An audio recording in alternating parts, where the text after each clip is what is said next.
Et salut les potos, alors je vous retrouve aujourd'hui juste pour vous présenter un petit modèle que j'ai pu retrouver sur internet.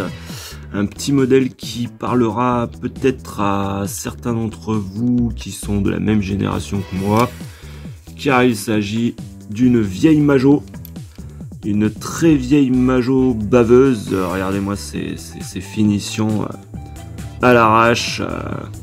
Alors ça c'est un truc des années 80 je dirais, hein.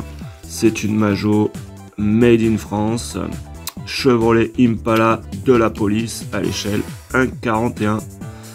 Voilà, donc j'ai repensé d'un coup, ça m'a fait tilt, je me suis rappelé cette petite bagnole de flic que j'avais quand j'étais gamin et que je trouvais magnifique.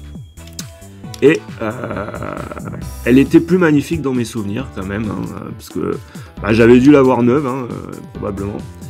Et puis je me souvenais pas que que c'était tout baveux, tout dégueulasse comme ça.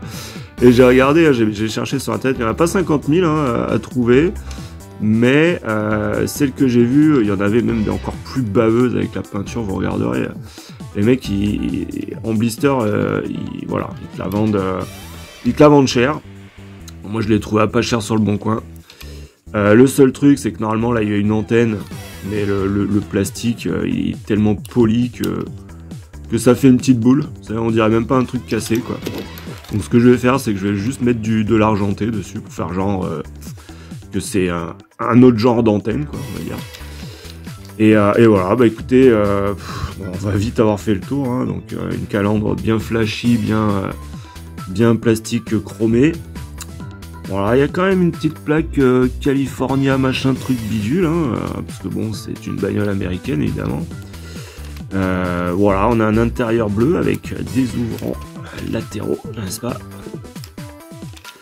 Et un intérieur bleu, ce qui est, oui, très réaliste. Et puis, bon, c'est pas de la roue en gomme, hein, mais c'est des petits trous sympathiques avec des petites jantes et tout. Voilà, l'arrière, alors l'arrière, bon, on n'a aucune finition, hein, c'est vraiment du soleil. Hop. Voilà, c'est du basique, hein, il y a marqué Chevrolet, California, truc bidule. Et ça me fait grandement plaisir de l'avoir celle-là, c'est un truc de ouf. Voilà, elle est assez grande, hein, je sais pas faire le parallèle. C'est une 1,41 quoi. Alors, de mémoire, je crois pas qu'ils fassent toujours ce genre d'échelle Majo, hein. 1,43, tout ça. Ils sont restés sur la petite, on dirait, hein, si je dis pas de bêtises. En tout cas, voilà, super happy d'avoir retrouvé cette petite bagnole. Voilà, elle a vécu, hein, celle-ci, hein, mais ça me suffira bien. Je n'ai pas besoin de l'avoir pimpante celle-là, parce que de toute façon, même en neuve, elle est dégueulasse, franchement. Hein, faut dire les choses comme elles sont. Même en neuve, la peinture est... Ouais. Déjà, ça c'est une de celles que j'ai vues où la peinture est le plus propre, vous voyez.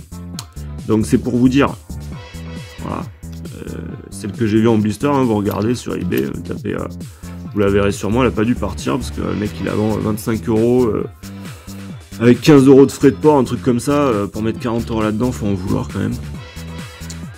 Vous tapez ça sur eBay, vous allez la trouver, hein, ces vieux blisters transparents là, en plastoc. Et vous verrez que le liseré de peinture là, il est carrément baveux quoi. On dirait qu'ils sont passés au rouleau à l'arrache, pas trop. Ça devait être peint à la main à l'époque, j'en sais rien quoi. En tout cas là, le logo là, alors c'est... Pardon. Faire le focus, Houston, merci. Vous avez vu un peu comme c'est tout baveux, c'est marrant quoi. Ça doit être fait à la main quoi. Alors peut-être pas les inscriptions, hein, sûrement pas, mais le coup de pinceau par-dessus, on dirait... je sais pas, peut-être je spécule un peu là. Alors on a la petite moulure Impala ici, mignon. Et voilà, hein, que dire de plus, hein. À part ça, elle est en bon état, il manque rien, hein, à part l'antenne, elle est clean, enfin, il me semble. J'ai rien détecté. On a les rivets qui sont bien mangés là, bien rétro. Les rivets ils sont bouffés quoi. un petit peu oxydé, je crois, ou peut-être de la peinture, je sais pas. Bref, voilà. Et bien, écoutez, merci d'avoir regardé cette vidéo, d'avoir suivi un petit peu cette petite découverte fort sympathique qui me plaît énormément. Et je vous souhaite une bonne continuation et à bientôt. Bye bye.